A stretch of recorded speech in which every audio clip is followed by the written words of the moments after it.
ஏன் இவ்வளவு நான் அது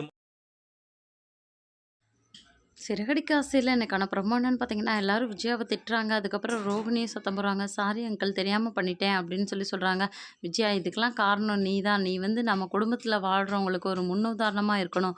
எல்லாத்துட்டயும் நல்ல பேர் வாங்க பழகு. வெளிய இருக்கவங்களுக்கு குடுக்குற மரியாதைய குடும்பத்தில குடு. தயவு செஞ்சு குடும்பத்தில நல்ல பேர் வாங்கு" அப்படின்னு விஜயாட்ட சொல்லிட்டுருக்காரு.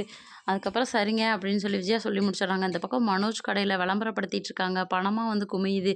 மனோஜ் இன்னும் நெறைய ஆட்கள வேலைக்கு சேர்க்கணும்னு சொல்லிட்டு இருக்காரு. அந்த நேரம் ரோகிணி இருந்துட்டு, "வியாபாரம் எப்படி போகுதுன்னு பார்த்துட்டு பண்ணிக்கலாங்க விடுங்க" அப்படின்னு ரோகிணி சொல்லிடுறாங்க. அதுக்கப்புறம் விஜயாவும் பார்வதியும் கோயிலுக்கு பேசிட்டு இருக்காங்க. அந்த நேரத்தில பார்வதி ஆண்டியோட ஃப்ரெண்டு ஒருத்தவங்க வராங்க.